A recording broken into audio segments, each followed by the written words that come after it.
rgsafari, first one in a while. Yeah, I'm off to Kirkcaldy. This is, if anyone watched the live stream last night, or the video I put in tonight, was me putting in a mega coil super bucker or whatever it is in Neil's guitar. Yeah, I was talking about it last night. I was like, said he'd not tune in after it was like, I'd been drinking that, so I was like, no, I'm just not thinking about it. And then I was like thinking about it today, and it was like, so I'm going to go and see it. I've said I'll probably have it. He's told me to bring an amp. He's got no way of tasting it, which might be a good thing. So I've got the wee Black Star Fly. It might be one of those, the pickups aren't working, and the guy doesn't have an amp, so he won't know that. So might get some money off it. So it's Ibanez RG, Japanese, obviously. Well, not at the price. It's obvious, but it's been butchered a little bit. It's just plain black, really boring. The quintessential 1993 Ibanez RG 470, something like that. So I think originally it was an HSH. I looked up in the brochure. I never actually looked to see how many pickups it had. It might have just been an HH, but it's now an HHH. So it's got 3 humbuckers in it. So it's been hacked away at a little bit. I'm already thinking about different ways of wiring in 3 humbuckers. But those 3 humbuckers are 2 Seymour Duncan's neck pickups in the neck in the middle. One of them has like hex poles on it, so 2 different types of Seymour Duncan neck pickup, and the bridge one is Seymour Duncan Invader, which they look cool, those pickups. Be interested to see what the guitar does. I mean, it's just got a volume of tone and a 5-way switch, so I wonder how it's been wired. I'd imagine it's probably just wired like a strap of humbuckers, whereas I'm already sitting there looking at it and saying, well, on an HSH RG or Strat, of the 5 sounds you get on it, if you've got automatic coil splitting on, so you get coil splitting the humbuckers in positions 2 and 4. Those sounds are both good. Neck pickup, humbucker's great. Bridge pickup, humbucker's great. Middle single coil on its own is kind of the least good of the 5 sounds. Well, in this one I'm reckoning that it can be wired in such a way that you get all those sounds, but when it's splitting the bridge, and it also splits the middle, so you end up with Strat's positions 2 and 4 kind of thing, and then in the middle position it'll be a humbucker, the middle humbucker. So that might be an interesting way of doing it. I don't know, to be honest. I don't think Seymour Duncans are cheap. I remember being surprised how much they were worth. Like even second hand, I know how much they cost new, but in second hand they're kind of not that much cheaper normally. They're maybe £100 new, they're maybe 70, 80 used. I suppose it's not the sort of thing that wears out, really. Okay, it can have scratches on the surface of it, but it's not like, the more you use that pickup, it's not like like a car or something. The more miles you drive, the more knackered it gets. A pickup's just a magnet, doesn't matter whether you use it or not. So as long as it's not scratched, it can be 5 years old and just exactly the same as a brand spanking new one. I don't know. I think the only options I really have is to leave the 3 humbuckers in. It's also hard-tailed. It doesn't go out of tune, but it's got it's actually a very similar guitar to the PGM I've got. It's from 1993. It's got the same low pro Floyd Rose on it. One of the PGM's fine. It's got the Gotoh branded made in Japan tuners, same as the PGM. But this has got a Wizard neck. Not a Wizard 2, a Wizard. So I'm not really sure what that is. Later on it became the Wizard 2, but this is just a Wizard 1, and it's got the knocked upside down headstock. It really is the absolute. When you think of an RG, you just think of it. Is it the 550? Was the first main one? So it's got a scratch plate and it comes in desert yellow. That one, But this one's just like the quintessential boring RG. Black, no scratch plate. Got the Floyd Rose, got the 24 frets, got the Wizard neck, got the 3 humbuckers.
have a few guitars that have got them in them. They've actually got a few of them kicking about as well. But actually, it's the way you sit there and you work out excuses to have it. I've been around, I can sell those pickups. I don't have a very good neck pickup that goes in the back of the PGM when I sell the Steve Vai pickups. I think I'm going to sell the Steve Vai pickups. But I don't have a good neck pickup for that. So I've got a good DiMarzio for the bridge, but maybe that middle pickup from that. Then I can put the Ibanez V8 or V7 neck pickup, which is fine. But when you're a brand snob like me, so you'd have that in the middle position on the this one I might be buying. I don't know. It is cheap, but I don't think it. It says there's a few scratches and stuff on it. Obviously, being boring and black, it's the tendency. As I was thinking when I first saw it, I was like, well, imagine that J-Paxed. If ever it was a guitar, it was probably not that extreme to do it to. The supremely bland and uninteresting workman like Ibanez RG in black, that's the one you want to paint crazy colours. And it being another, searching for excuses to buy it. I've got a Roadstar, the first RG from the 80s, and then one from the 2000s. So this was in the 90s, so that means I've got 80s. It's a pathetic excuse, isn't it? Really? Just, yeah. Ridiculous. Aye, so Kirkcaldy. I wonder what the story is. I saw this thing definitely a few weeks ago for the same price, and then I saw it again yesterday. It was like, oh, the advert's only 6 hours old. I wondered if he just pulled the ad, then put it back up again to get it sort of bumped to the top of the listings or something. But it didn't sell last time, so there might be a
like this guitar more than Paul Gilbert. I wonder if it might not have the fear factor of Paul Gilbert, which I'm kind of hoping another. Obviously, try to think of as many excuses as possible that I should have it. Because it's not the Paul Gilbert one, it might not be as scary. I don't know.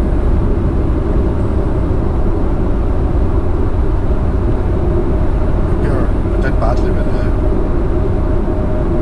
Paul Gilbert one in the live stream last night. It just didn't sound good immediately. Like, no, don't have a Steve Vai pickups. Ones that show up mistakes are drunk. Give some dirty fingers or one. Ones that are just mush.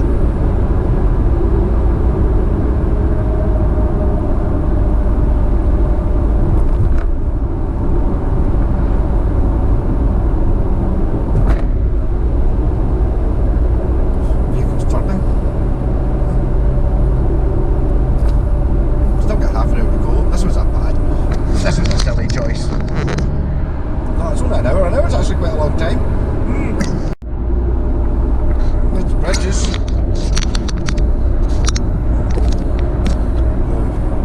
Fourth bridges. There'll be 3 of them now. What do I remember? The famous red rail bridge and the road bridge, which must have been, I don't know, 60s or 70s or something. And then they brought out a new one. I remember there had been lots of stuff in the news because the Tories didn't like it because it was the SNP that kind of pushing through. So it was like, how are you saying that it's broken down already? It's only been up a week. It's like, yeah, it's like all the bridges are closed. It's high winds. Oh, but isn't it funny that you just spent all this money on a new bridge and you had to close it? It's like, you have to close the bridges when it's high winds. Right. Remember that.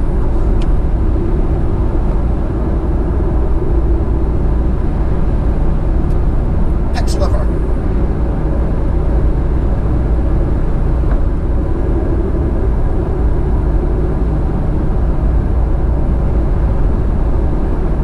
It's a nice night for a drive though.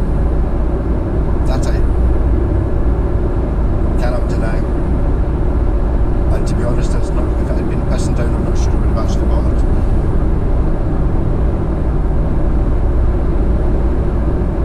Actually, this reminds me, I drove to, bought a rubber boat, a Humber rubber boat for £5 off eBay. It was a 99p starting bid.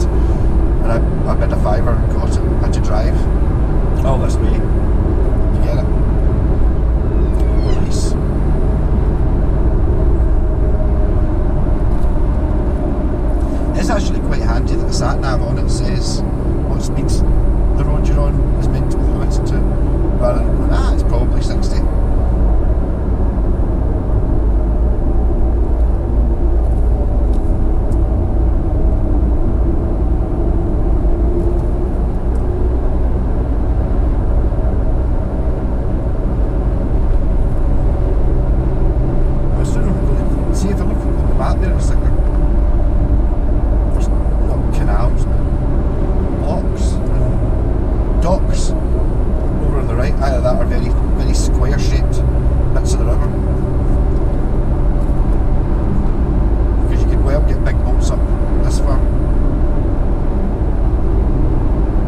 guys, of course, had to be on the opposite side of Kirkcaldy. Should probably give my pal Aaron a message. He's from Kirkcaldy. I could, I don't know,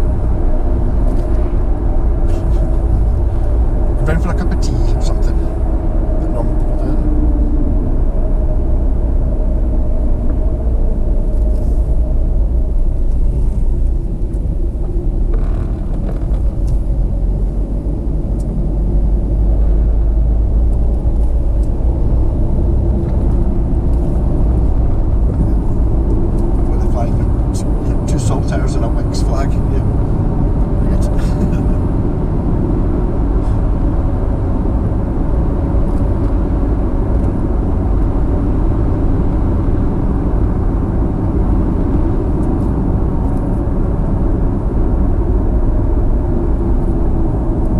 Only garden city. There you go. City. Is it a city?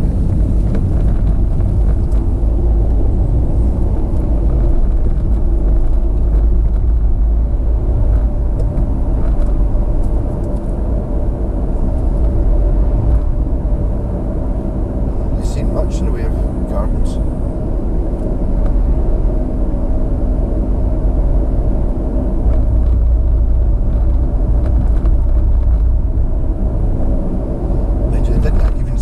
Scotland's best garden city, which it would be too, but it's like if it's the only one, then it doesn't have to be very good.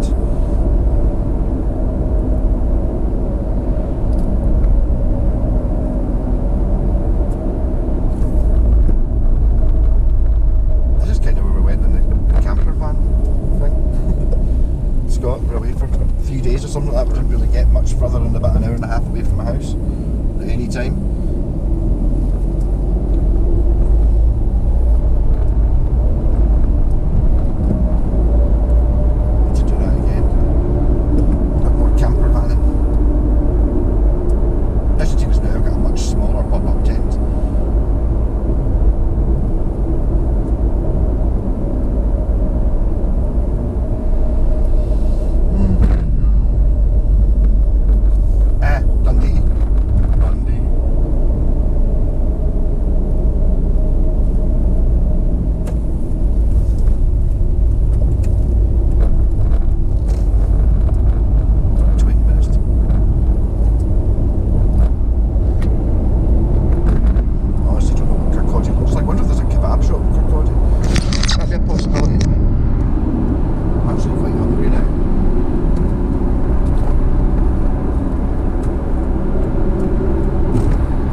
I'm sure we drove over this thing when we were going around this bit in the camper van. Now that I think about it, I mean, when you're, you can't be near Perth already. We're still at Rosyth. East Coast, don't know.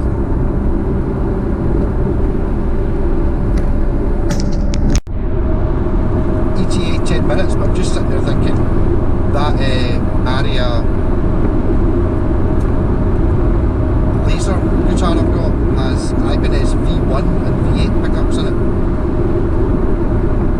I've also got a V2, which is the expensive neck pickup, in my double neck.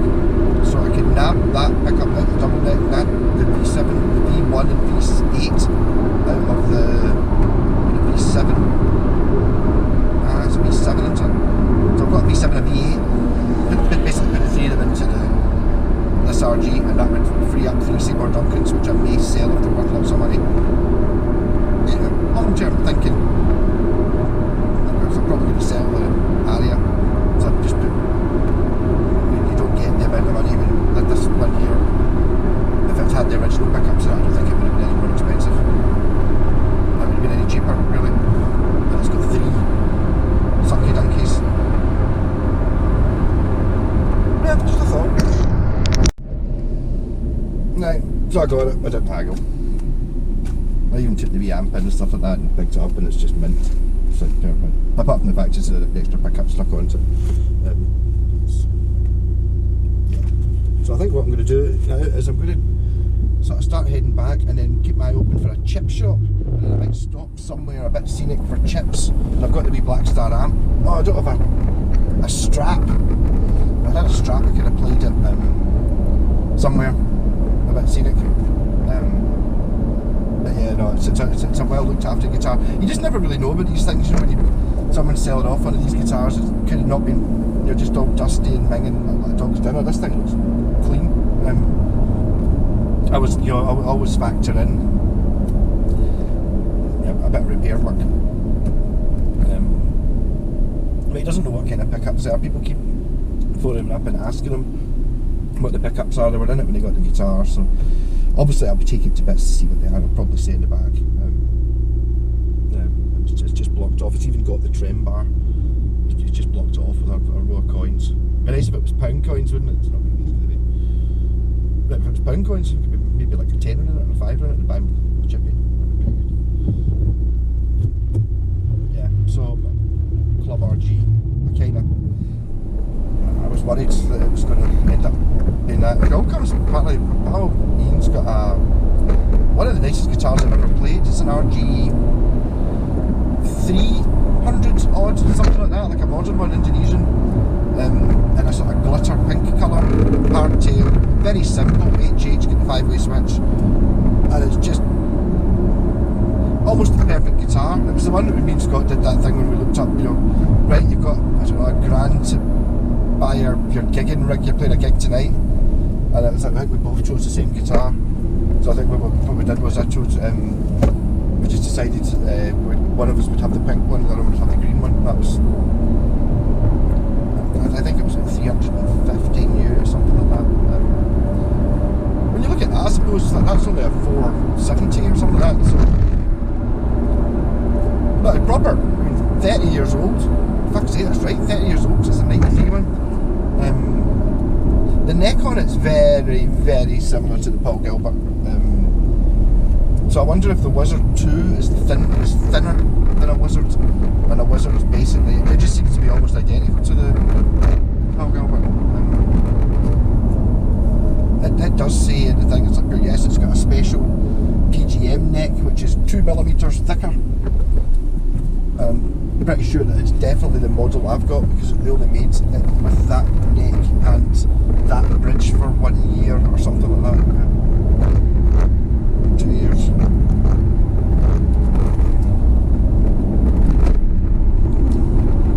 And I think the year before my PGM it had a Wizard neck, and the year after my PGM it had the PGM neck, but it also had a different type of Floyd Rose on it. This one I think is exactly the same.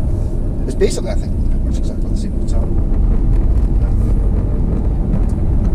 And it looks like whoever was routed out the middle pickup actually did quite, they used a router. You worry about these things, it's like, did they do a me? Use an angle grinder and a chisel? It's like, damn it, looks like I should have gone to that wee shop I went past to get a can of juice. Because I think this is putting me back onto the motorway. This is the junction I forgot to take it the way down. I don't think it was that much of a detour. It's always good when you see it, someone texts, Scott texts at the exact minute I got to the junction. So I pressed the text thing and then I turned off the shouty women because she was annoying me. I don't know how you turn it back on again. So I missed it. But it went from being 10 minutes away to being 10 minutes away. So I thought, that's fine. So I was stopping somewhere in one of these wee towns I didn't see anywhere. All these bypasses used to drive through villages and stuff like that. Monday night, 8, quarter to 8, there's definitely going to be a chip shop somewhere. Somewhere with a view would be nice. I wonder if there's a bit I could park at the actual road bridge, that'd be pretty cool. If it was on the other side, I could do it inside the Queensferry, but it's pretty cool to wearing a Bon Jovi t-shirt. I hadn't realised that. I bet you get tons of comments about that tonight on my YouTube. I just saw it, put it on, and I was like, every time, Bon Jovi, is that pretty? Yes, I did go and see Bon Jovi in 2012. The ticket was 20 quid to see them at Hampton, sitting right on the back. Got absolutely tagged drunk, I got a t-shirt, absolute ball, I only spent about 40 quid, including chipping in for a taxi to go in. And it was worth it, I really enjoyed it. I played my favourite song, Runaway. wear a Bon Jovi t-shirt. I got a message from Jane the other day in the car, but she got a big pile of t-shirts. She got lots of Metallica picture discs as well. I don't know what she paid for them, but I bet you it was £1 or something each. I was like thinking, oh cool, she's done it the same as like, give me a few t-shirts, and the guy with the stall next to her just throws them away if nobody buys them. So I got like a Leonard Skinner t-shirt and a Bucky one, I think she didn't even think she paid for them. But apparently Gordon's got these t-shirts, like 20 of them are like proper 80s tour t-shirts from heavy metal bands, so that might be worth quite a lot of money.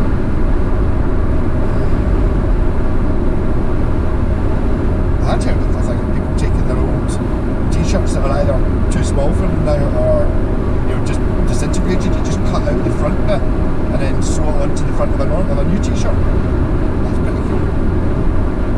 I quite like the idea of that. I don't know if I've got t-shirts or not in good enough condition to do that, but yeah, I quite like the idea. Maybe sew it onto the back of your denim jacket. Rocking. So now I have, no god, I was going to say now 2 RGs, technically I've got 4 because the Ridstar and Lena are both 1986 RGs, even though they're not RG shaped, so there you go. Club RG, and I'm hoping it's not going to be scary. It's a Paul Gilbert. It's a suit you pick up, it's just a fucking RG. It's that thing with the, I was saying before, with the Westone Thunders. It's like, provided there's nothing wrong with it, they're all like that. Basically it's the same guitar as PGM, it's the same guitar as Scott's Orange, whatever that is, which is the same guitar as his Apache Attack helicopter. It's just that the Apache Attack helicopter's got like more expensive looking bits, more expensive bits on it pretty much, and it's a wee bit more finessed, but it's still got a very similar aura about it. RG no nonsense. He said I was like, yeah, I saw it a couple of weeks ago, and then you pulled the ads, and I was like, yeah, I changed my mind to keep playing it. He's got 3 of them, he's got another 2 blue ones. So he's like, I think he's maybe getting rid of the one that's got the 3 pickups in. Yeah. So I'm interested to see what wiring he decides to do, whether I do J-packs in. It's up attempted, it is quite nice, just not being so understated. And maybe that's why the Paul Gilbert one I find a little bit fearful, because it's like, the Paul Gilbert one, expect shredding. It's also technically not a Prestige either, because Prestiges didn't exist in 1990, whatever that was. If they had, it would have been one. Okay. Yeah, I did my Bono tribute again now. It's the sun shining down in my face. Very nice night. I'm pure starving in this route. I'm going to basically, when I get to Kincardine, I'm not going to take the bypass. I'm going to go into the centre of Kincardine and assume there's a chip shop or something. I am starving. Want to take photos of the guitar as well. I'm still a wee bit in shock because like, I just said to the guy, like, I'm all set to haggle and everything, and so if I can find anything wrong with it, and it's like, just as soon as you look at it, it's mint. It's a well looked after, brilliant guitar. I'm also sitting there wondering if now, I've often said before, it's like the best time to buy a guitar is when it's like 20 years old or something like that, but it's not really regarded as vintage yet. I think the 90s RGs might be, well, it's really got to be early 90s RGs when we're still all Japanese. I think that might be the best place to get the best guitar. Like, I think maybe the days of the Roadstar and the Westone Thunder and stuff are starting to be worth more money than they were. Still, for what you get, buying a Westone Thunder for 40 quid is still fucking, compare that to buying a new Gibson or something, or a Les Paul, it's still an absolute steal. But this is, when you get to start getting to technicalness, it really is the most technically amazing guitar you can get is an Ibanez RG. The 550, which was the first one apart from the Gem, is quite desirable and worth a lot of money. This is not a 550, it's a 470. it's a few years later. It's a slightly cheaper version because it doesn't have the same. It's got a more basic Floyd Rose on it, and it didn't come with, I don't know what other pickups it came with, but basically the same guitar. I think that's maybe where the bargains are to be had for the weird models. It's not really very weird. It's actually probably made exactly the same guitar after it, but maybe didn't have two single cut HSH layout or something like that. Yeah, but by God, it's my stomach rumbling. I'm really, really hungry. Picked this shot because it's good. The sun's setting. There's Grangemouth, looking very Blade Runnery. And the first and fourth.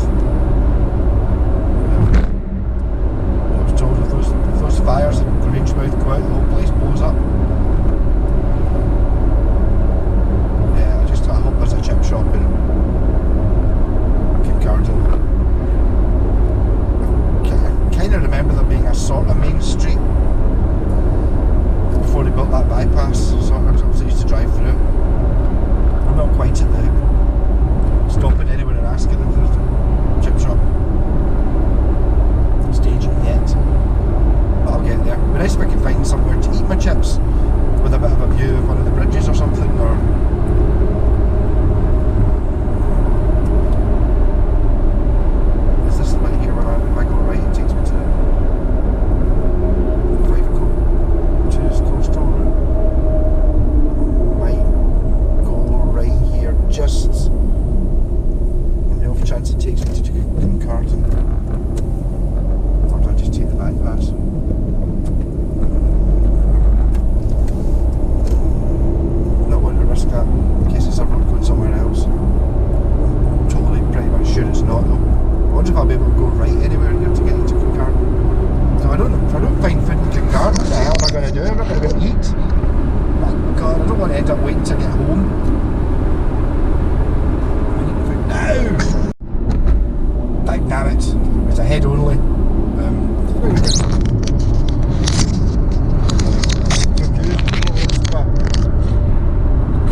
well, I managed to find a chip shop. I'm in Kilsyth, so I'm only 5 minutes away from the house. But I'm so hungry, I need to eat.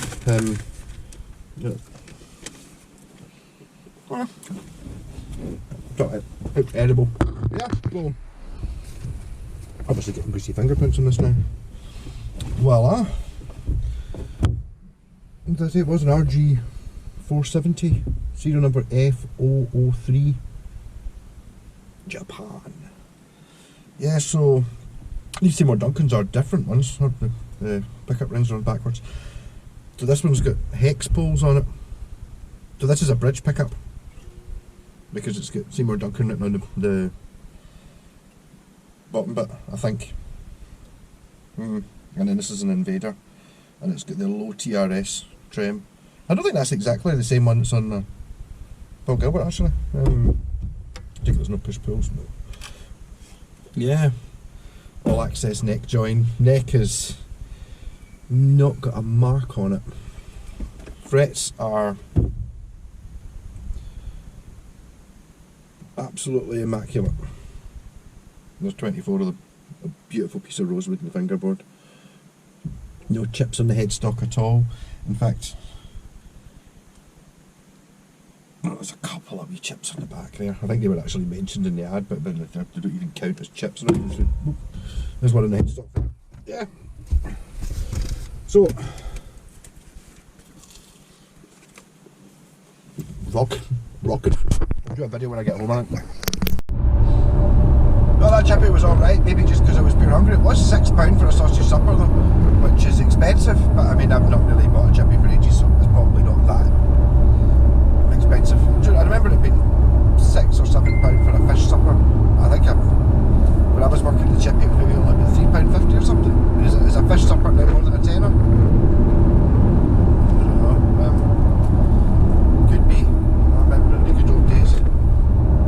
remember I used to always have money in my boat in case I ever went to Inveraray. You never planned these things. Oh, Inveraray, we'll get chips. I used to always have like a £20 note and a wee plastic tub below the seat. And I remember the first time going into Inveraray with a £20 note and not being able to buy everyone a fish supper. It was 3 of us. There was like, oh, hold on, free fish supper. I didn't have enough money, so I had to buy. I think we just shared it or something or whatever it was. Something like sausages, whatever we did. We survived. We get chips. But everyone gets a bag of chips. Eh? It's not the same as being like buying everyone a fish supper. So Rock, I'm looking forward to having a wee shot of this guitar. I need to take the pickups out to have a look and see what they are, in case they're worth a lot of money. I don't know what to do with them. Should the guitar be J-Packs? I don't know, I quite like it. It's the absolute quintessential RG. Japanese humbuckers. Just black. Nothing. No extra shit on it whatsoever. Only what it needs. Formula 1 car. Just got a bit of a shop in here and buy some sweeties, I think. This is quite a long way away. Not on the M9. I think I'm going to go over the Kincardine Bridge and just blindly following the sat-nav as you do. There was a time when I could have come this way without sat-nav. Still could have. Lazy. Yeah, thinking about this guitar. So, I really need another RG. So, all the excuses I have for having it are pathetic. Although I do quite fancy knowing what a Wizard 1 neck's like. It is Japanese. I suppose I've got to mess about with the wiring. So many various ways of doing it. I'm wondering if the 3 pickups is a good idea. Okay, it's already been routed out, so I can't go back to not have